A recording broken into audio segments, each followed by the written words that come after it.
At exactly 2:14 p.m., Shaquille O'Neal sat alone in the far corner booth of the Brass Lantern Diner, a place so ordinary that nobody would expect to find one of the most recognizable athletes in America hiding there. The faded gray hoodie, draped over his shoulders, looked like it had survived 3 different presidents and at least 2 bad decisions. It helped. The less attention he attracted today, the better. Rain slid down the diner windows in uneven streaks while an old waitress named Betty refilled coffee cups without asking. A country song played softly from a speaker near the kitchen. 2 truck drivers argued about college football near the counter. Somebody dropped a fork. Normal life kept moving. Shaq wrapped both hands around a mug of coffee that cost exactly $14.50 after tax, which seemed almost insulting considering he could probably buy the entire building without checking his bank account. Still, he drank it. 15 years had a strange way of changing a man's priorities. The door opened. A gust of cold air entered with it. Then Celeste Dawson stepped inside. She carried a dark blue umbrella and wore a simple tan coat that looked practical rather than fashionable. There was no dramatic entrance, no hesitation, no performance. She simply walked in. Shaq watched her shake the rainwater from the umbrella before hanging it near the entrance. Then she crossed the diner. Then she sat down across from him. She didn't smile. She didn't say hello. She didn't ask how he'd been. Instead, she glanced at the untouched slice of apple pie sitting between them and quietly said, "You still order dessert when you're nervous." Shaq looked down at the pie. For a moment, he almost laughed. Of all the things she could have said after 15 years, that was the first thing she noticed. Some habits never retired. "Good to see you too," he replied. Celeste nodded once, not warmly, not coldly, just enough to acknowledge that words had been exchanged. The silence stretched. The waitress approached their table carrying another coffee pot. "Need a refill, honey?" Celeste thanked her. Shaq declined. The waitress walked away.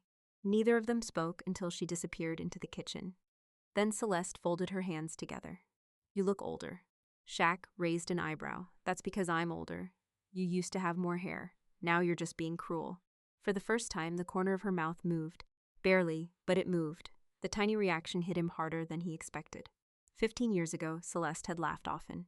Not loudly, not dramatically, but often enough that people around her wanted to join in. Today, she seemed careful with every expression, as if life had taught her that emotions were expensive and should only be spent when necessary. Shaq shifted in the booth. The wooden seat creaked under his size. "Thank you for coming."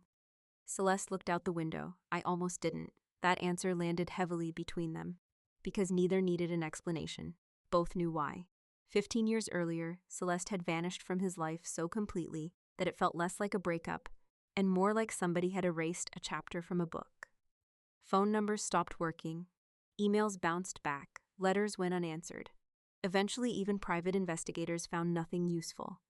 After a while, he stopped searching. That decision still bothered him. Not every day, but enough. Especially on quiet afternoons, especially when it rained, especially when he couldn't sleep. "You could have left after getting my message," Shaq said. "I could have. But you didn't." "No." He waited. She looked directly at him. Then she said something he hadn't prepared himself to hear. "I wanted to see whether you were still letting other people make your decisions." The words weren't loud. They didn't need to be. Shaq leaned back.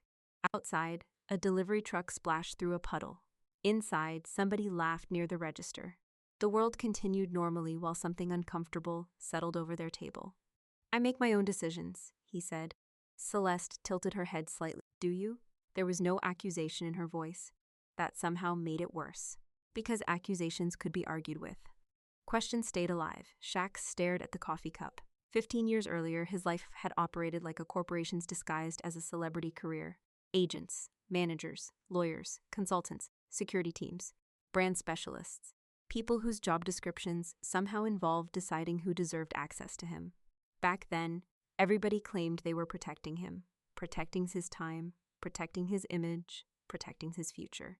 Funny thing about protection. Sometimes people build a wall so high, they forget what it's keeping out and what it's keeping in.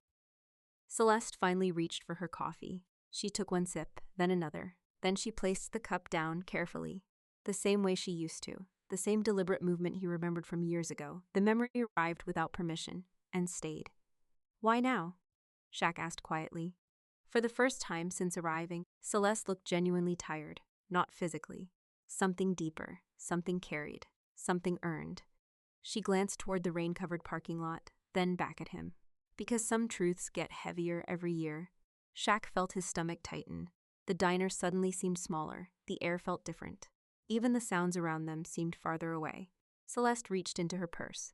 Not dramatically, not urgently, just calmly.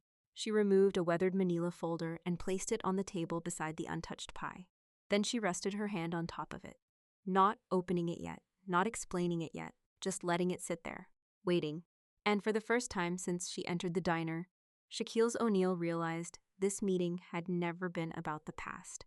It was about something that had been waiting for him all along. Have you ever discovered that the biggest mistake in your life wasn't something you did, but something someone else did in your name? Share your story below and subscribe if you enjoy powerful stories about dignity, truth, and second chances. Celeste kept her hand resting on the weathered folder for several seconds before finally opening it. The movement was small. The effect wasn't. Shaq found himself staring at the documents inside as if they might already contain answers he should have known 15 years ago. Instead, he saw phone records, printed emails, legal letterheads, dates, times, names, nothing dramatic, just paper. Sometimes paper caused more damage than bullets. Celeste slid one page across the table. A phone bill. A single number had been highlighted in yellow. Tuesday, 10:47 a.m. Shaq looked at it, then back at her. What am I looking at? My last call to you. The diner suddenly felt quieter. Not actually quieter. The truck drivers were still talking. Plates still clattered in the kitchen. The coffee machine still hissed every few minutes. But none of it seemed close anymore. Celeste took another sip of coffee. Unlike him, she wasn't rushing. She had lived with this story for 15 years. He was only arriving now. That morning, she said, I called your private number. Shaq frowned. Very few people had ever possessed that number. Even fewer knew it existed. I remember calling. You never answered. I was told you never called. A short silence settled between them. Not awkward. Dangerous. Celeste nodded slowly. That's because I never reached you. Shaq looked back down at the highlighted record. The call lasted 3 minutes and 18 seconds, long enough to matter. Far too long to be ignored. Who answered? For the first time since arriving, Celeste gave an immediate answer. Richard Sterling. The name landed heavily. Shaq leaned back against the booth. Of all the names he expected to hear, that wasn't one of them. Richard Sterling had spent nearly 2 decades managing crises for athletes, celebrities, and business executives. The man had a reputation for solving problems before they became headlines. At least that was how he described it. Other people used different words. Control, manipulation, damage containment. Richard preferred strategic protection because everything sounded nicer after a corporate rebrand. What exactly happened? Shaq asked. Celeste looked out the rain-streaked window before answering. As soon as he picked up, I knew something was wrong. Why? Because he didn't sound surprised. Shaq remained silent. She continued. I asked to speak with you. And? He said you weren't available. That doesn't sound unusual. It wasn't what he said. She paused. It was how fast he said it. The old memory seemed crystal clear to her, as if it had happened yesterday. He didn't ask who I was. Shaq felt something tighten in his chest. A person answering an unexpected phone call usually asked questions. Richard hadn't, because he already knew. He knew you were calling. Yes. The answer came immediately, confidently, without hesitation. Celeste reached into the folder again and removed another document. This one was a printed email. The sender line contained Richard Sterling's name. The recipient field had been blacked out. The date matched the phone call. Exactly. Shaq stared at it. His jaw tightened. Where did this come from? A former employee. What employee? Someone who finally got tired of helping rich people hide ugly things. That answer sounded believable. Maybe a little too believable. Richard Sterling collected employees the same way some people collected golf clubs. He used them aggressively and replaced them often. Loyalty was never part of his budget. Celeste tapped the paper. He knew who I was. He knew why I was calling, and he made sure I never reached you. The waitress appeared beside the table. Need anything? Neither answered. The waitress wisely retreated. Some tables were selling pancakes. Some tables were selling silence. This one wasn't accepting new customers. Shaq picked up the email. His eyes scanned the page. The language felt familiar. Not because he had seen this document before. Because he had spent years around people who spoke like this. Risk exposure. brand vulnerability, media complications, stakeholder concerns. Human beings somehow disappeared inside language like that. A relationship became a liability, a person became an issue, a life became a problem to solve. Corporate vocabulary had an amazing ability to bleach the humanity out of everything. What did he say to you? Shaq asked quietly. Celeste looked directly at him. He asked how much money it would take. Shaq blinked. What? He didn't ask why I was calling. He didn't ask if I was okay. He didn't ask what I needed. She folded her hands together. He asked for a number. The rain outside intensified. Cars rolled slowly through the parking lot. The world continued as if nothing remarkable was happening. Meanwhile, 15 years of missing truth sat inside a diner booth next to an untouched apple pie. I told him he didn't understand. He said he understood perfectly. Shaq's expression hardened. Celeste noticed. She didn't comment. I remember every word because I couldn't believe an actual human being was saying them. What words? Her voice became flat. Not emotional. Worse. Controlled. He said people in your position couldn't afford unnecessary distractions. Shaq looked away. He called me a distraction. The sentence hung there, heavy, permanent. A few booths away, somebody laughed at a joke. The contrast felt almost insulting. Celeste continued. I told him this wasn't about money. He said everything was about money, eventually. Shaq slowly lowered his gaze, because the part he feared most wasn't hearing the story. It was realizing how believable it sounded. Richard had always treated life like a chessboard. Every conversation was strategy. Every person was a piece. Every outcome was a calculation. And calculations rarely cared about feelings. What happened after that? Celeste stared at the coffee cup in front of her. Then she answered. He told me never to call again. The words landed softly. The damage didn't. Shaq's fingers tightened around the edge of the table. Then he ended the call. Another silence followed. This one lasted longer. Neither moved. Neither spoke. Finally, Celeste slid the last document from the folder. Unlike the others, this page contained only a single handwritten note. The ink had faded slightly with age. But the message remained clear. She placed it in front of him. Shaq read the first line, then the second. Then he stopped breathing for a moment. Because 15 years ago, at exactly 10:47 a.m., Celeste Dawson had not been calling to save a relationship. She had been trying to tell him something that would have changed the course of his entire life. And Richard Sterling had made sure the truth never reached him. Shaq kept staring at the faded note long after he finished reading it. The paper itself wasn't remarkable. A cheap sheet torn from a legal pad, slightly yellow around the edges, fold marks running through the middle where it had spent years inside a folder, yet somehow it felt heavier than anything sitting on the table. He slowly looked up. Why didn't you fight him? Celeste didn't answer immediately. Instead, she reached for the coffee that had gone cold nearly 20 minutes ago and took a sip anyway. People did strange things when old memories came back. Sometimes they drank cold coffee. Sometimes they spent 15 years carrying secrets. Because Richard Sterling wasn't trying to win an argument, she finally said. He was trying to erase a problem. The words settled heavily between them. Shaq leaned back. The booth suddenly felt too small, too tight, too close. Outside, rain continued tapping against the diner windows. Inside, a family near the entrance argued about whether to order onion rings. Life remained annoyingly normal. Celeste opened the folder again. This time, she removed a thick stack of documents held together with a binder clip. Shaq immediately recognized the letterhead. Sterling Strategic Management, Richard's company. The same company that had managed countless crises throughout his career. The same company he had trusted without question. The same company now sitting on the table like evidence in a criminal trial.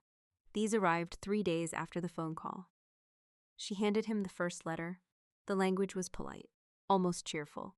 That was somehow worse. Legal threats sounded more dangerous when wrapped in good manners. Shaq scanned the page. Potential litigation, defamation liability, intentional reputational harm, business interference, confidentiality concerns. The document practically screamed one message: stay quiet, or else. His jaw tightened. What was he accusing you of? Nothing. What do you mean nothing? I hadn't done anything. She folded her arms. He just needed me to believe I could lose everything. That sounded exactly like Richard. The man treated fear the way some people treated loyalty cards. Use enough of it, and eventually you got rewards. Shaq flipped through the next pages. The pattern became obvious. Every letter increased the pressure. Every letter became more aggressive. Every letter expanded the list of possible consequences. Lawsuits, court costs, financial damages, public scrutiny. The strategy wasn't complicated. It didn't need to be. Most people weren't afraid of losing court cases. They were afraid of paying for them. Did you hire a lawyer? Celeste nodded, briefly. And he quoted me $20,000 just to start. Shaq closed his eyes for a moment. 15 years ago, $20,000 barely registered in his financial world. For someone else, it could represent years of savings. Or no savings at all. Richard knew that. Of course he did. Understanding leverage was practically his religion. What happened next? Celeste looked toward the counter. The waitress was refilling sugar containers. A trucker was laughing at something on his phone. The ordinary details seemed to help her stay grounded. Then Richard came to Louisiana. That got Shaq's attention immediately. He flew down personally. The answer surprised him. Richard rarely left offices. The man preferred conference rooms, contracts, and expensive conference calls. Flying across states meant something mattered. A lot. Celeste slid another document toward him. An itinerary, flight records, hotel receipts, rental car information. Everything dated within days of the phone call. He met me at a restaurant called Magnolia Creek. Shaq stared at the paperwork. The level of preparation felt unsettling. Not because it looked illegal, because it looked professional. This wasn't somebody losing control.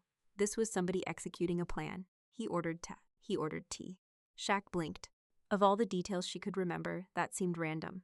Celeste noticed. It mattered. Why?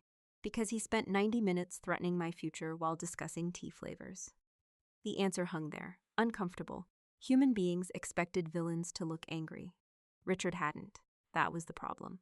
According to Celeste, he remained perfectly calm, perfectly polite, perfectly reasonable the entire time. He never raised his voice. Not once. He never insulted me. Not once. He never cursed. Not once. Shaq frowned. Then how was it a threat? Celeste gave a small, humorless smile. Because every sentence started with the phrase, I would hate to see, Parisian. She looked directly at him. I would hate to see your savings disappear in legal fees. I would hate to see your family dragged into public attention. I would hate to see your future opportunities affected. I would hate to see a misunderstanding become a permanent burden. Shaq felt something cold settle into his stomach, because he could hear Richard saying every word, exactly that way. The man weaponized concern. He wrapped intimidation inside professional courtesy, like handing someone poison in expensive packaging. Celeste continued. The strange part was that he genuinely believed he was doing the right thing. That sentence caught Shaq off guard. What do you mean? He thought he was protecting you. The answer came without bitterness, without sarcasm, without exaggeration. Just fact. Shaq stared at her. Celeste leaned forward slightly. You need to understand something. He never saw himself as a bad person. Not for 1 second. The realization hit harder than any accusation. Because it sounded true. Richard wasn't motivated by cruelty. He was motivated by certainty. The most dangerous people often were. He believed celebrities needed protection. He believed ordinary people created risk. He believed relationships complicated business. He believed emotions interfered with strategy. Most importantly, he believed he was smarter than everyone else, including the people he worked for. Especially them. Shaq looked down at the documents spread across the table. For years, he had assumed Richard managed schedules, handled contracts, solved business problems. Now another picture was emerging. A man making life-changing decisions without permission. A man deciding who deserved access. A man editing reality behind the scenes, like an architect redesigning a building while the owner slept. Did he ever mention me during those meetings? Shaq asked quietly. Celeste nodded, constantly. The answer made his chest tighten. He said your focus couldn't be compromised. He said your future was too valuable. He said millions of dollars depended on stability. She paused, then added the part that hurt most. He kept referring to you as an asset. Shaq looked away, not because he was angry, because he suddenly understood something. Richard hadn't just dehumanized Celeste. He had dehumanized him too. An asset, a brand, a business entity. Something to manage, something to protect, something to control. Not a man, not a partner, not a human being capable of making his own choices. For the first time since this conversation began, Shaq felt completely powerless. Not because of what Richard had done. Because of how much had happened without his knowledge. And because deep down, he couldn't honestly say Richard had acted alone. Someone had built the machine. Someone had rewarded the machine. Someone had trusted the machine. and for 15 years that someone had been sitting comfortably inside it, while other people paid the price. Celeste closed the folder and slid it back into her purse. Shaq opened his mouth. She raised a hand, not aggressively, not emotionally, just enough to stop whatever apology was about to leave his mouth. Don't. The single word landed harder than any accusation she had made all afternoon. Shaq sat back. The rain outside had slowed to a mist now, leaving thin trails across the diner windows. Somewhere behind the counter, somebody dropped a stack of menus and immediately started apologizing. The ordinary sounds felt strangely distant. "I'm sorry," he said anyway. Celeste looked at him for a moment, then she shook her head. "No," Shaq frowned. "No, you don't get to do that here." The answer wasn't cruel, it was matter of fact, like correcting a wrong address. "I don't understand." "I know." That somehow made it worse. Celeste reached for her umbrella. "You think this conversation is about forgiveness. It isn't." She stood. Shaq remained seated, confused, uncomfortable, a little frustrated. "Then what is it about?" For the first time all day, she looked directly into his eyes. "You've spent 3 hours hearing what Richard Sterling did." She picked up her purse. "Now you're going to see what he created." With that, she walked toward the exit. No dramatic pause, no further explanation, just movement. The kind that forces people to either follow or stay behind. Shaq tossed several bills onto the table and stood immediately. At 6'11", standing up often felt like announcing his presence to an entire zip code. Today he wished he could disappear. 20 minutes later, they were driving north. Celeste sat behind the wheel of a dark green SUV that looked practical enough to survive a zombie apocalypse and boring enough to avoid attention. Neither spoke much. The silence wasn't hostile, it was occupied. The city slowly faded behind them. Office buildings gave way to warehouses. Warehouses gave way to gas stations. Gas stations surrendered to long stretches of highway lined with pine trees. The farther they drove, the less familiar everything became. At exactly 42 miles outside the city limits, Celeste turned onto a narrow county road. Gravel crackled beneath the tires. The landscape changed again. Tall pines stood on both sides of the road like quiet spectators. Sunlight finally pushed through the clouds. For the first time that day, the sky looked hopeful. Shaq glanced at the GPS. Nothing nearby appeared familiar. No shopping centers, no restaurants, no hotels, no billboards promising injury lawyers or miracle mattresses. Just trees and road. And more trees. "Where are we going?" he finally asked. "You'll see," that was all she offered. 5 minutes later, the trees opened. Shaq blinked. Then blinked again. Because whatever he expected to find out here, it wasn't this. A sprawling campus stretched across several acres of land. The main building stood 3 stories tall, built from warm stone and dark cedar.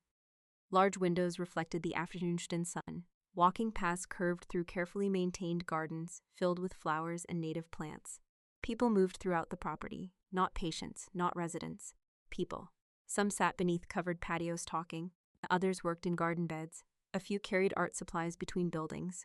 The place felt alive, healthy, purposeful. A sign near the entrance read, the words sat beneath a carved oak tree logo. Simple, unpretentious, confident. Shaq stared through the windshield. "This is yours?" "No." He looked at her. "No? It belongs to the people who built it." That answer told him almost everything he needed to know about her.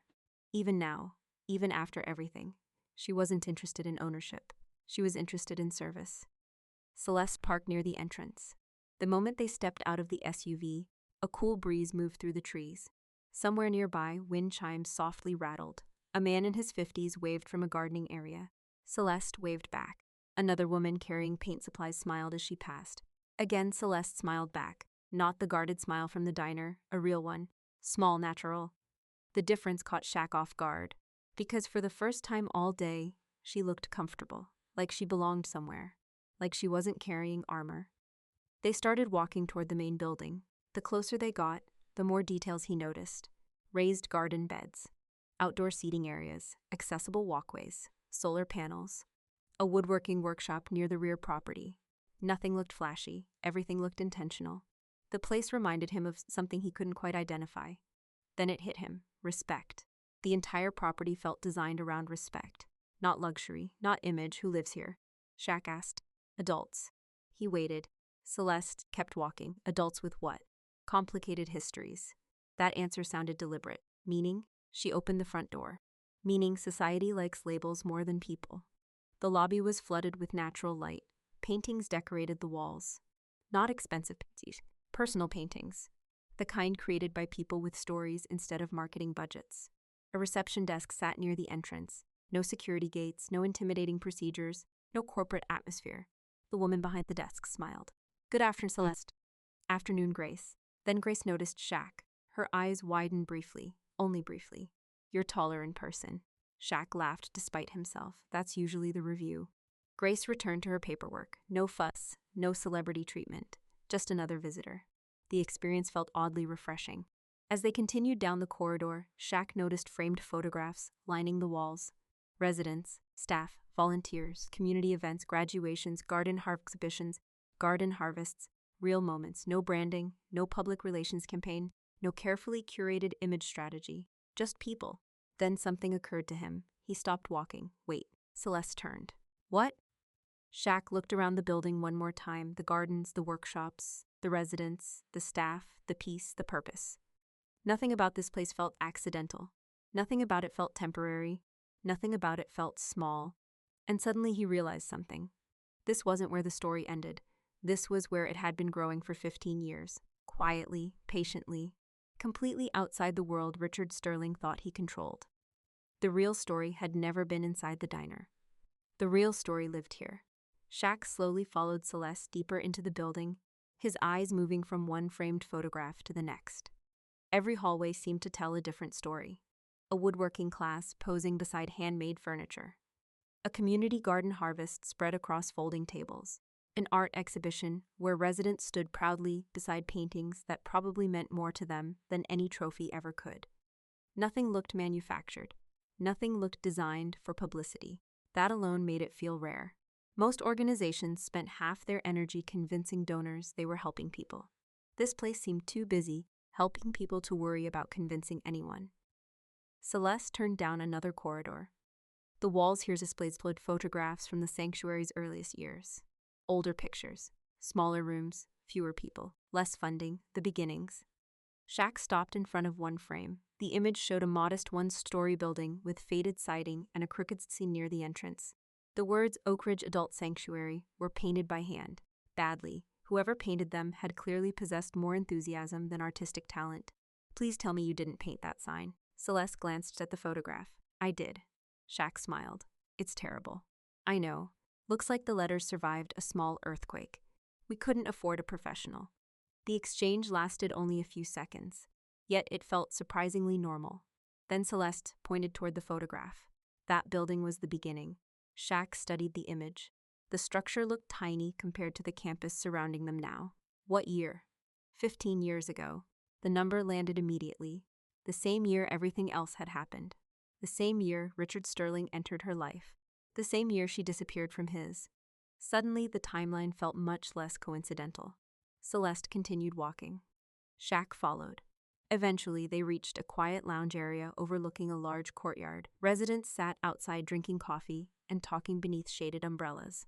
Nobody appeared rushed. Nobody appeared managed. Nobody appeared invisible. Celeste sat down near the window. Shaq took the chair opposite her. For a few moments, neither spoke. Then she finally said it. Richard sent me money. Shaq frowned. What kind of money? She gave him a look. The answer arrived before the words did. Hush money. The phrase sounded ugly inside such a peaceful building. Maybe because it was. Celeste folded her hands together. It arrived 3 weeks after our last meeting. How much? She answered immediately. 4,283s. Shaq blinked. The oddly specific number almost sounded absurd. Not 4,000, not 5,000, not even a clean amount. Exactly $4,217.83. That's an unusual number. Very. What was it supposed to represent? Celeste laughed softly. Not because it was funny, because it wasn't.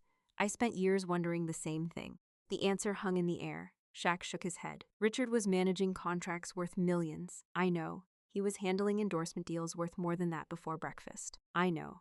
Then why send exactly 4,217.83? Celeste leaned back. My theory? She glanced outside. He wanted it to feel calculated. The explanations sounded disturbingly plausible. Richard Sterling loved calculations. He probably measured his coffee creamer with spreadsheets. He included a letter. Shaq groaned. Of course he did. That actually earned a genuine smile from her. Of course he did. She reached into her purse again. The folder never seemed to end. This time she handed him a single page. The letter was short, professional, polite, and somehow more insulting than the legal threats. The payment, according to Richard, was intended to help her move forward productively. He thanked her for her discretion. He wished her success. He hoped she would pursue opportunities that aligned with her future goals. The entire thing sounded like an exit interview written by a robot. Shaq finished reading, then read it again, then dropped it onto the table. He really sent this? He signed it personally.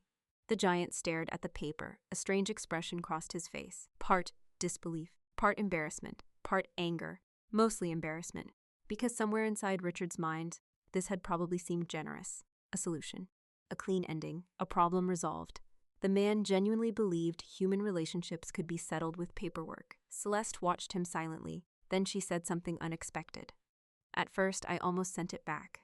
Shaq looked up. What changed your mind? She pointed toward the window, toward the sanctuary, toward the people outside. 3 days later, I drove past an abandoned community center. He listened. The building was falling apart. The roof leaked. The plumbing barely worked. But I kept thinking about it. Outside, a group of residents laughed at something near the garden beds. The sound drifted through the glass. Soft, natural, real, Celeste continued. Then I looked at the wire transfer again. 4,270.83. She smiled slightly. The exact amount required to register the nonprofit foundation. Shaq stared. For several seconds he didn't say anything. Then he slowly leaned back in his chair. No way. The coincidence sounded ridiculous. Yet there it was. Richard Sterling had wired money intended to make somebody disappear. Instead, it became the legal birth certificate of everything standing around them. The irony was almost too perfect. He tried to buy silence. Celeste nodded, and accidentally funded a voice. For the first time all day, Shaq laughed. A real laugh. Short, disbelieving, almost painful. Because Richard would have hated that outcome. Absolutely hated it. The man treated unintended consequences the same way vampires treated sunlight. Avoid at all costs. Celeste's expression softened. Not with pride. Something deeper. Perspective. I stopped thinking about it as his money. She looked around the sanctuary. The second it helped someone, it became theirs. Shaq followed her gaze. A woodworking instructor helping an older resident measure lumber. A volunteer carrying boxes toward the kitchen. 2 women discussing artwork near the courtyard. Lives, not projects, lives. The realization settled heavily over him. Richard Sterling had seen people as liabilities. Celeste had built an entire organization around treating people like human beings. Same resources, same world, completely different philosophy. One created fear, the other created belonging. Shaq looked around the sanctuary once more. The building, the gardens, the workshops, the community. Then he looked back at Celeste. For 15 years he had assumed Richard Sterling ended a story. Now he was beginning to understand something far more unsettling. Richard hadn't ended anything. He had accidentally started something extraordinary. Celeste stood from the lounge chair and continued down the corridor without offering any further explanation. Shaq followed. At this point, he had stopped asking where they were going. Every answer seemed to arrive exactly 30 seconds after he thought he needed it. The East Wing felt different from the rest of the sanctuary. Not quieter, more focused. The walls displayed architectural renderings, engineering sketches, landscaping concepts, and framed photographs of renovation projects completed over the years. Some showed before and after transformations. Abandoned structures becoming community spaces, neglected properties becoming homes, forgotten places becoming useful again. The theme was impossible to miss. This wing specialized in rebuilding things, not just buildings, everything. As they moved deeper into the hallway, a faint scratching sound drifted toward them. Charcoal against drafting paper, steady, rhythmic, deliberate. Somewhere ahead, somebody was working. The sound continued. Scratch, pause, correction, adjustment, progress. The kind of noise made by a person who genuinely cared about details. Shaq noticed Celeste's pace slowing. Not dramatically. Just enough to suggest the destination was close. Neither spoke. The anticipation seemed to fill the space naturally. At the far end of the corridor, an open studio door came into view. Sunlight spilled across the floor from large windows inside. The charcoal sound continued. Then Shaq stepped closer and stopped. The studio walls were covered with architectural blueprints, dozens of them, maybe hundreds. Floor plans, layout, elevation dressings, site development concepts. Some were pinned neatly in rows, others occupied entire sections of wall. Every inch reflected thousands of hours of work. The level of detail was astonishing.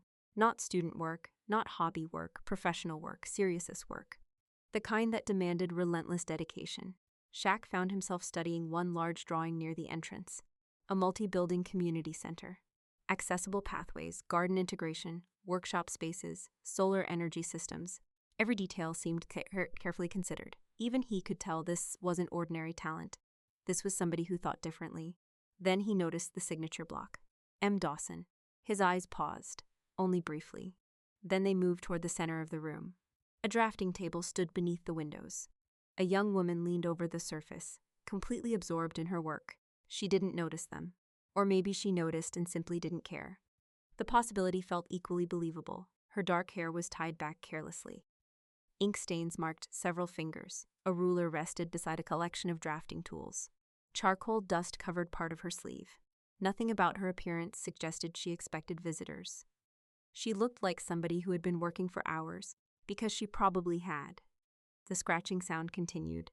Small corrections, precise measurements, tiny adjustments. The world beyond the drawing seemed irrelevant to her. For a moment, Shaq simply watched. Then something strange happened. A familiar feeling settled into his chest. Not recognition, something before recognition. The kind of feeling people experience when a song sounds familiar, even though they can't remember where they've heard it. His eyes narrowed slightly. The young woman shifted her weight, a small movement, barely noticeable. Yet something about it felt familiar. The posture. The way she leaned forward when concentrating. The angle of her shoulders. The habit of resting one hand lightly against the edge of the table while working. Tiny details, insignificant details. Except they weren't. Because Shaq had spent his entire life unconsciously recognizing body language. Athletes did that. Years of competition trained people to read movement, balance, rhythm, patterns, and suddenly his instincts were paying attention. Very close attention. The woman reached for a measuring scale without looking away from the blueprint. Again, the movement felt strangely familiar. Not enough to explain, enough to notice. Celeste remained silent beside him. That silence itself became meaningful. She wasn't introducing anyone. She wasn't providing context. She wasn't preparing him. She was simply allowing him to observe. The same way someone might allow another person to discover an answer independently. Across the studio, the young woman erased a section of charcoal and redrew a structural line. Then she stepped back, evaluated, adjusted, moved forward again, completely focused, completely unaware of the storm building inside the man standing at the doorway. Or perhaps aware and deliberately ignoring it. Shaq couldn't tell. A framed certificate near the drafting table caught his attention. Louisiana State University, Bachelor of Architecture, highest honors, another certificate. Regional Design Excellence Award, another. Sustainable Community Planning Fellowship. The collection continued. Achievement after achievement, evidence of years. The word lingered, years. Not months, not recently, years. Whatever story lived inside this room had existed for a long time, long before today's conversation. Long before the brass lantern. Long before the folder. The realization made his pulse quicken. A strange, nervous energy settled over him. He wasn't afraid. Not exactly. But he suddenly felt the way people felt before opening an envelope they weren't sure they wanted to read. The way people felt standing outside a hospital room, or waiting for test results, or hearing their name called unexpectedly. Something important was approaching. His instincts knew it before his mind did. The young woman finally set the charcoal down. For the first time in several minutes, the room became completely quiet. The absence of sound felt louder than the scratching had. She studied the blueprint one final time, satisfied. Then she reached for a coffee mug resting nearby. The gesture froze Shaq completely, because she wrapped both hands around the mug, exactly the way he did. It's not similar, exactly. A habit so specific he had never consciously noticed it before. And suddenly several pieces that didn't belong together began fitting together anyway. The surname on the drawings, the familiar posture, the familiar gestures, the silence from Celeste, the years, the timing, the unanswered questions. His heart started pounding. For the first time all afternoon, he wasn't thinking about Richard Sterling. He wasn't thinking about legal threats. He wasn't thinking about the sanctuary. He wasn't even thinking about himself. He was staring at a young woman standing in a sunlit studio surrounded by blueprints, and for reasons he couldn't yet fully explain, time seemed to stop moving. Celeste finally broke the silence. Maya. The young woman looked up from the drafting table, not quickly, not dramatically, just naturally, like someone responding to a familiar voice. She turned, and the room changed. Shaq didn't move. For a moment, he wasn't sure he could. The young woman standing across the studio locked her eyes onto him, and every unfinished thought that had been building inside his head suddenly collided at once. The resemblance wasn't hidden. It wasn't subtle. It wasn't something people would need pointed out. It was there, immediate, undeniable. Maya had Celeste's face in many ways. Her jawline, her smile, the calm control she carried. But her eyes were different. The intensity belonged somewhere else. The focused, analytical stare. The way she seemed to examine people before speaking. The heavy brow, the quiet confidence, the physical presence that somehow filled a room without demanding attention. Shaq had spent decades seeing those same traits in mirrors, photographs, interviews, and television broadcasts. Now they were standing 20 feet away holding a drafting pencil. Nobody spoke. The studio remained perfectly still. Outside the windows, a breeze moved through the trees. Inside, time seemed reluctant to continue. Maya glanced toward Celeste, then back to Shaq. Unlike him, she didn't look surprised. That realization hit him immediately. She knew. Of course she knew. The only person in the room struggling to catch up was him. The giant who had spent 15 years missing an entire chapter of his own life. A drafting compass slipped from Maya's hand. The metal instrument struck the floor. Clack. The sound echoed through the studio. $12. Maybe less. Yet it sounded louder than anything else that had happened all day. Maya slowly bent down and picked it up. When she stood again, she placed it carefully beside the drafting board. Still no one spoke. Finally, Celeste walked forward. Her voice remained calm, the same voice she'd used all afternoon. This is Maya. The introduction felt absurdly small compared to what it represented. Like introducing an ocean by saying, "This is some water." Shaq swallowed. His throat suddenly felt dry. Maya. The name came out quieter than expected. The young woman nodded politely. "Mr. O'Neal." That hurt. Not because it was rude, because it was formal. Painfully formal. The kind of greeting people used with strangers. Which, technically, he was. 22 years ago, Maya Dawson had been conceived by two people who believed they had a future together. 22 years ago, neither of them knew a corporate fixer would eventually decide that future was inconvenient. 22 years ago, nobody imagined a conversation like this. Yet here they were. Maya rested one hand on the drafting table, steady, composed. Far more composed than Shaq, he looked toward Celeste. Then back toward Maya, then back again. His brain seemed incapable of settling on a single place. The years crashed into him all at once. Birthdays, graduations, first jobs. Bad days, good days, ordinary days, thousands of moments, gone. Not because he chose to leave. Not because she chose to leave. Because somebody else decided both of them would be better off apart. The realization made him feel physically sick. Maya seemed to notice. "Are you okay?" The question almost made him laugh. Almost. A 22-year-old woman was checking on the emotional condition of a man who had just discovered he was her father. Life occasionally displayed a sense of humor that bordered on offensive. "I don't know," Shaq admitted. The honesty surprised everyone, including him. Maya nodded. Fair answer. Again, the response wasn't emotional. It wasn't cold either. It was practical, measured, thoughtful, like an architect evaluating structural damage before deciding what to repair. Shaq looked around the studio. Anything to buy himself a few seconds. Blueprints covered nearly every wall. Complex designs, detailed calculations, community development plans and environmental studies. Professional work. Very professional work. "You did all this?" Maya glanced at the drawings. Most of it. The answer carried no arrogance, just fact. Shaq studied the plans again, then looked at her, then looked back at the plans. His mind struggled to connect everything. The child he never knew existed had somehow become a talented architect, a respected designer, a contributor to the sanctuary, a fully formed adult. Life hadn't paused while he remained unaware. It kept moving, without permission, without consultation, without him. "Mom says you've been staring at those drawings for 3 minutes. Shaq blinked. "What?" Maya pointed toward the wall. "You haven't moved." For the first time, a hint of amusement appeared in her voice. Very slight, but real. Celeste quietly watched the exchange, not interfering, not directing, simply allowing it to happen. Shaq rubbed the back of his neck. "I guess I'm impressed." Maya shrugged. I like solving problems. The answer sounded familiar, dangerously familiar.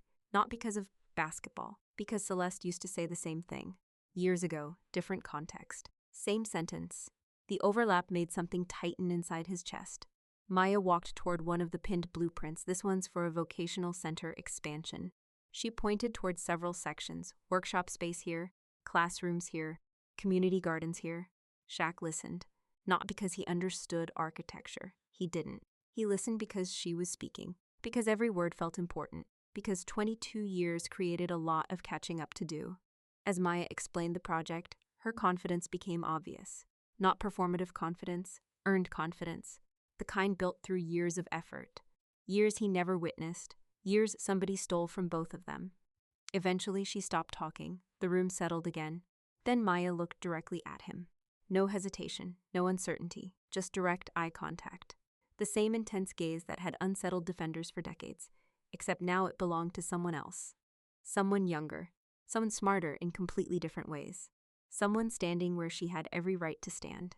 And for the first time all afternoon, Shaq realized the biggest shock wasn't discovering Maya existed. The biggest shock was discovering she had built an extraordinary life anyway. Maya held his gaze for another second before quietly turning toward the far corner of the studio. Neither Shaq nor Celeste spoke. The room seemed content to let silence do its job. Sunlight continued pouring through the tall windows. Dust particles drifted lazily through the beams. Somewhere outside, a lawnmower hummed in the distance. Ordinary sounds. An extraordinary afternoon. Maya crossed the room and stopped beside a gray metal filing cabinet positioned near a bookshelf. Unlike everything else in the studio, the cabinet was locked. That immediately caught Shaq's attention. Blueprints sat openly on the walls. Awards sat openly on shelves. Architectural models sat openly on tables. Yet this cabinet required a key. Interesting. Maya reached into her pocket, unlocked it, opened the top drawer, then pulled out a framed document. Not a photograph, not an award, a document. She carried it across the room and placed it carefully onto a wooden conference table positioned near the drafting station. The frame landed softly. Nobody rushed toward it. Nobody explained it. The object simply sat there, waiting. Eventually, Shaq stepped closer. Then he stopped, because the document inside the frame had been torn directly down the middle. The two halves remained preserved behind glass, perfectly aligned, perfectly separated. "What is this?" he asked. Maya folded her arms. "A very expensive mistake." That answer sounded familiar, the same dry humor Celeste occasionally used. Shaq lowered his gaze toward the document. His stomach tightened instantly. The signature line at the bottom contained a name he already knew. Richard Sterling. Of course. Even after everything, even now. The man somehow found a way to remain present. Like a bad song that refused to leave a playlist. Maya leaned against the table. "He found me 4 years ago." Shaq looked up. 4 years? My 18th birthday. The words landed immediately. His pulse quickened. 18th birthday. Legal adulthood. The moment a young person could sign contracts without parental approval. The timing wasn't accidental. Richard Sterling rarely believed in coincidence. He believed in opportunities. And apparently he had viewed Maya as one. Celeste remained quiet. This story clearly belonged to her daughter. Maya continued. "I was in my first semester of college, architecture program. I was working 2 part-time jobs." She pointed toward the frame. Then that showed up. Shaq looked down again. The document contained several pages. Legal language, confidentiality clauses, settlement terms, lifetime restrictions. The kind of paperwork designed to make lawyers happy and normal people nervous. "How much?" he asked. Maya smiled slightly. The expression contained no excitement, only disbelief. $600,000. Shaq closed his eyes. For a moment, he simply stood there, not because the amount impressed him. Because he understood exactly what Richard had been trying to buy. Silence. Again. The man had discovered one solution to every problem. Write a check. Repeat if necessary. He contacted you directly? Maya nodded. Through an attorney. Then another. Then another. The pattern sounded familiar, relentlessly familiar.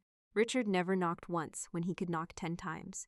Persistence was one of his favorite hobbies. Right behind control. What did they want? Maya laughed softly. Not because anything about the story was funny. Because sometimes absurdity deserved acknowledgement. They wanted me to sign a lifetime non-disclosure agreement. Shaq stared at her. A lifetime agreement? Yep. What exactly couldn't you discuss? Maya pointed toward him. The answer arrived before the words, you. The room fell quiet again. Outside, the lawnmower disappeared. A bird landed briefly on the windowsill before flying away. Life continued. Meanwhile, 22 years of manipulation remained under discussion. Maya walked around the table. I remember reading the contract. The whole thing. Every page. That didn't surprise Shaq. Everything inside the studio suggested Maya was the type of person who actually read contracts instead of pretending to. A rare and admirable quality. Most people treated terms and conditions like background noise. Richard Sterling depended on that. What happened? Shaq asked. Maya looked toward the blueprint wall, then back toward him.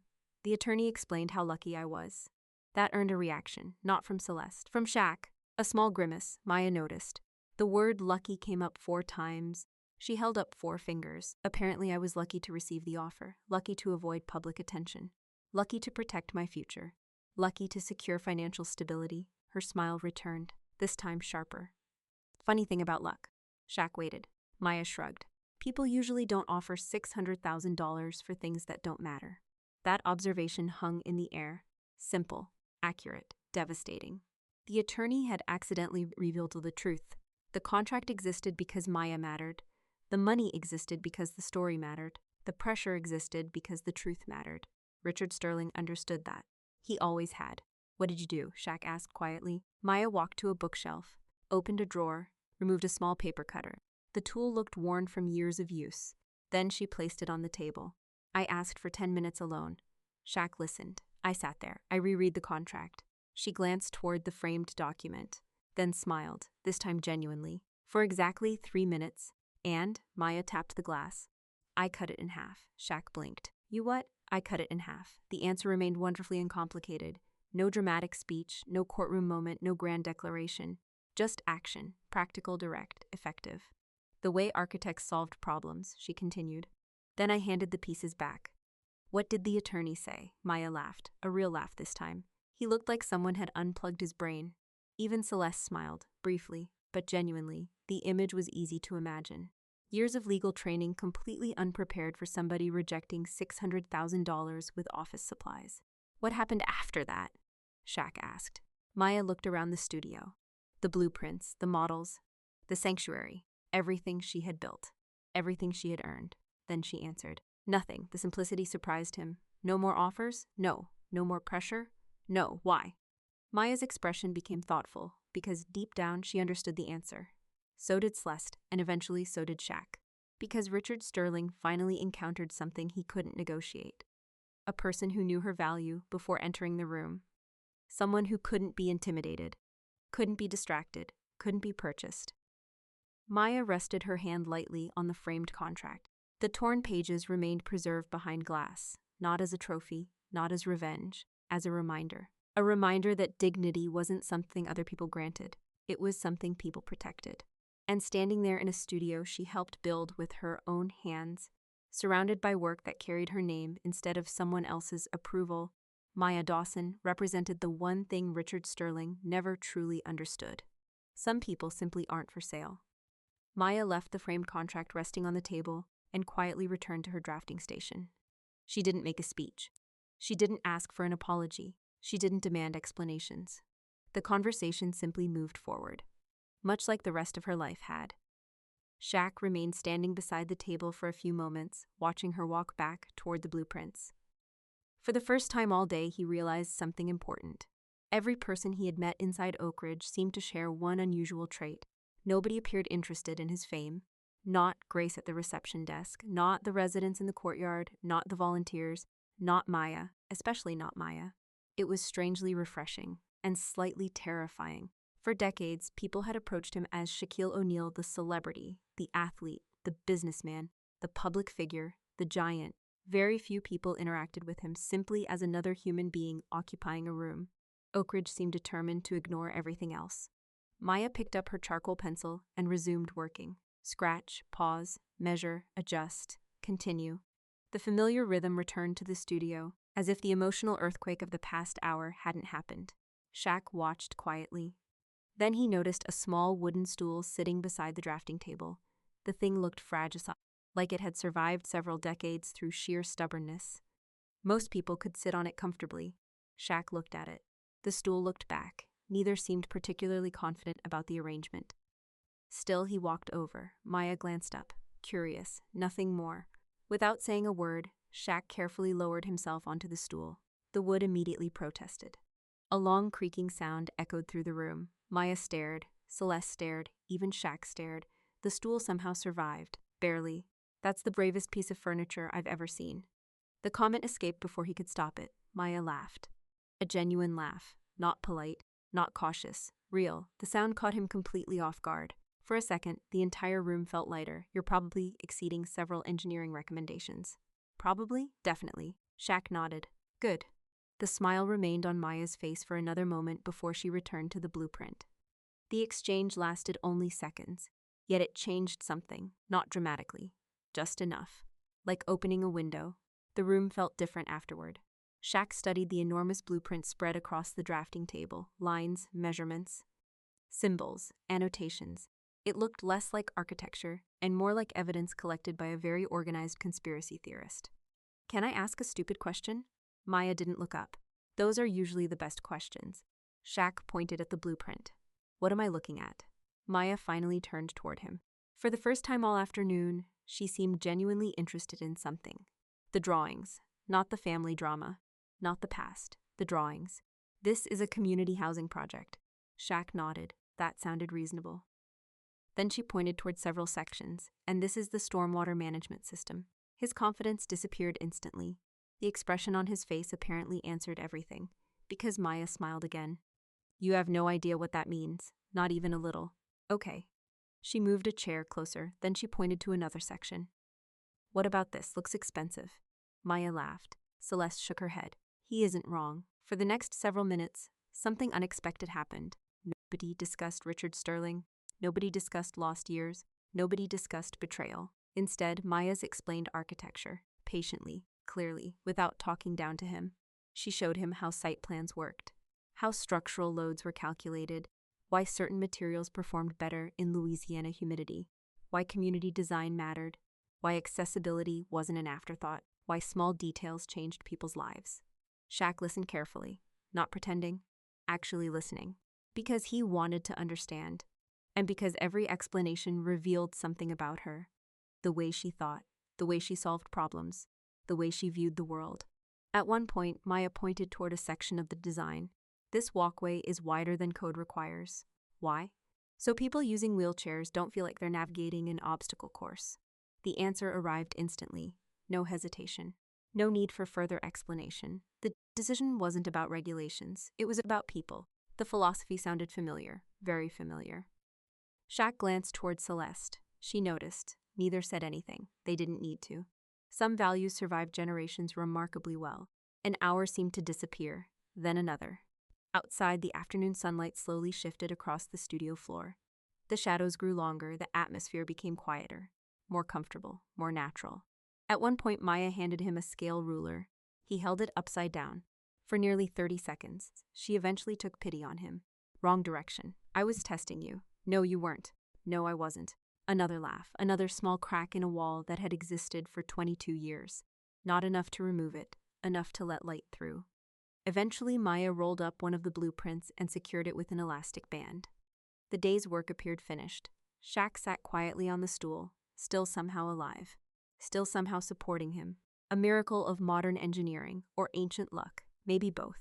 For several moments, nobody spoke. The silence felt different now, not tense. Not uncertain, comfortable. Finally, Shaq looked toward Maya, then toward the blueprints, then back again. There were 1,000 things he could have said, 1,000 questions, 1,000 regrets, 1,000 attempts to recover lost time.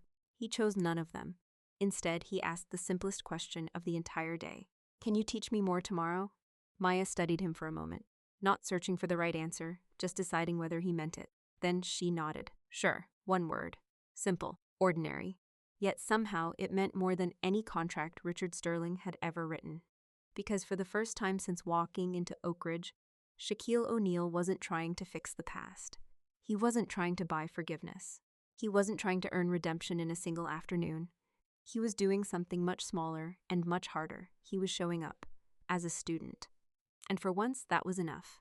Maya carefully rolled the final blueprint into its storage tube and placed it beside the drafting table. The studio had grown quieter as evenings settled across the sanctuary. Gold sunlight stretched through the windows, casting long shadows across the floor. The bright energy of the afternoon had softened into something calmer. Outside, residents drifted toward dinner. A few volunteers crossed the courtyard carrying supplies. Somewhere in the distance, a wind chime moved gently with the breeze. Nobody seemed in a hurry. That alone felt unusual. For most of his adult life, Shaquille O'Neal had lived inside schedules. Flights, appearances, interviews, meetings, deadlines. Everybody always needed something. Everybody always wanted the next thing. The sanctuary operated differently. Time felt less expensive here, and somehow more valuable. Maya sat down at the drafting table and began organizing her tools. Each instrument returned to its designated place: ruler, scale, compass, charcoal pencils. Everything had a home. Shaq watched quietly. He had spent decades building businesses. Yet somehow this simple act of putting tools away felt more disciplined than half the boardrooms he'd ever entered. "You're judging my organizational system." Maya didn't even look up. Shaq smiled. "Is it that obvious? You've been staring at the same ruler for 30 seconds. It seems important." "It isn't." "Good."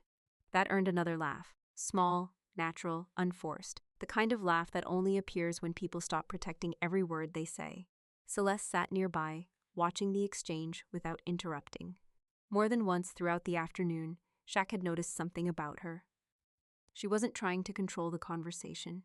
She wasn't managing emotions. She wasn't directing outcomes. She simply allowed things to happen.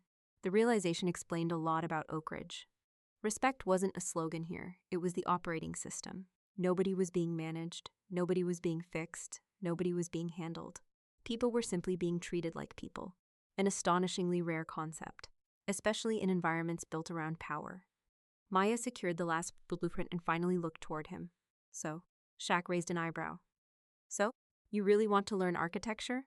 The question carried a hint of skepticism, fair skepticism, considering he had spent most of his life throwing basketballs through hoops rather than discussing load-bearing walls. "I do. Why?" The answer arrived immediately. Because it was true.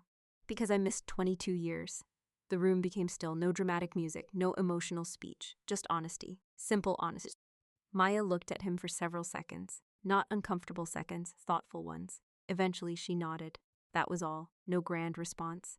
No declaration, just acknowledgement, and somehow that felt perfect. Outside the windows, the sun continued lowering toward the horizon. The light shifted again. Warmer now. Softer. The kind of evening light photographers spent entire careers chasing. Shaq stood from the wooden stool. The stool survived, against all odds, a victory worth celebrating. He stretched carefully and walked toward one of the blueprint walls. Several designs featured future expansion plans for Oak Ridge: additional housing, vocational facilities, educational spaces, community gardens. The projects were ambitious, not impossible, just ambitious. "How long have you been working these?" Maya joined him, almost 3 years. Shaq studied one of the renderings. "You really think all of this can happen?" Maya followed his gaze. Her answer came without hesitation, eventually. Not confidence. Certainty. There was a difference. People with confidence hoped. People with certainty worked. He understood that immediately, because athletes recognized it, builders recognized it, dreamers recognized it. The same trait simply appeared in different uniforms. For several moments, they stood side by side, examining the plans. Father, daughter. 2 words that still felt unfamiliar, yet somehow less unfamiliar than they had a few hours earlier. The distance remained. Of course it did. 22 years doesn't disappear because of one conversation. Trust doesn't magically appear. Relationships don't rebuild themselves overnight. Real things never do. But something else had appeared. Possibility. And possibility was enough for a beginning. Eventually, Maya pointed toward one corner of the drawing. "We're trying to add a new studio here." Shaq leaned closer. "What's stopping you?" "Funding." The answer arrived so casually it almost sounded funny. Of course it was funding. Every worthwhile project eventually met a spreadsheet. For a brief moment, the old instinct surfaced. The familiar instinct. Write a check. Solve the problem. All on.